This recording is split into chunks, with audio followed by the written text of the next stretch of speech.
එතකොට සර් කොයි වගේ policy decisions ද මේ ඉස්සරහට එන ප්‍රශ්න envision කරලා ගන්න බලාපොරොත්තු වෙන්නේ සර්? කියන්නේ imagining that you were in the power at this very moment. In politics, you should not imagine. I am not in power, so I need not imagine those. මොකද්ද මට කරන්න ඕනේ? අපේ පරම්පරාවේ කාලේ අපි කරන්න තියෙන ඔක්කොම කරා. ඔයගොල්ලේ පරම්පරාවේ කාලේ කට්ටිය ඉන්නවද කරන්නේ? දැන් අපි ඉන්නකම් උදව් කරලා උපදෙස් දෙන්න. නායකත්වයේ ගන්න. එහෙම ඉන්නවා නම් ඒ අයට මම උදව් කරන්නම්. ජෙන්සි අදහස් මොනවද කියලා මම නෙමෙයිනේ දන්නේ ජෙන්සිනේ. මගේ අදහස් අපේ අම්මලා තාත්තලා දැනගෙන හිටියේ නෑ. ඒගොල්ලේ අදහස් ඒගොල්ලේ අම්මලා තාත්තලා දැනගෙන හිටියේ නෑ. ඒවා කරන්න මොකක්ද කරන්න කියලා.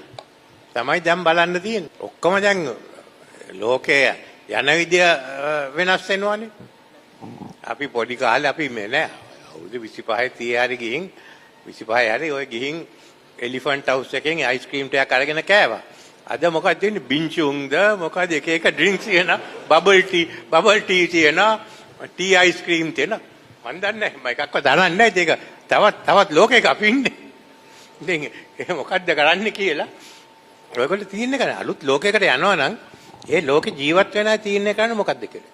ඒකයි අපිට ජනාධිපතිතුමා කිව්වේ දින්නාම මට ලලිත් ගාමිණීලා ඔක්කොම දැන් ඔයගොල්ලෝ කැමති විදිහට මේ හදන්න කියන්න අදහස් ටික දෙන්න. ඒකට තමයි අවස්ථාව දුන්නාම අපි අරගෙන ගියේ.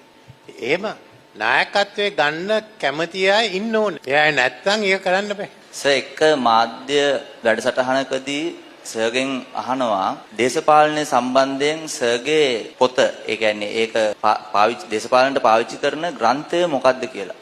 එතකොට මේ ලෝකයේ හුඟක් අය දේශපාලනයට පාවිච්චි කරන පොතක් ඇහුවොත් එහෙම උත්තර හම්බ වෙන්නේ එක්කෝ 48 laws එතකොට princess war of the ඒ වගේ ලෝකේ තියෙනවානේ දේශපාලන සම්බන්ධ විශේෂ පොත්. නමුත් සර්ගේ උත්තරේ උනේ දා කෞටිල්‍ය චාණක්‍යගේ අර්ථශාස්ත්‍රය. සර් තවදුරටත් කෞටිල්‍යද චන්ද්‍රගුප්තද නැත්නම් දෙකමද මේ ඉන්න කණ්ඩායම හරහා ඒ නිර්මාණය කරන්නද කියන එක තමයි සර්ගෙන් අහන ප්‍රශ්න. කෞටිල්‍යයක් නෙමෙයි චන්ද්‍රගුප්තත් නෙමෙයි මම රනිල් වික්‍රමසිංහ.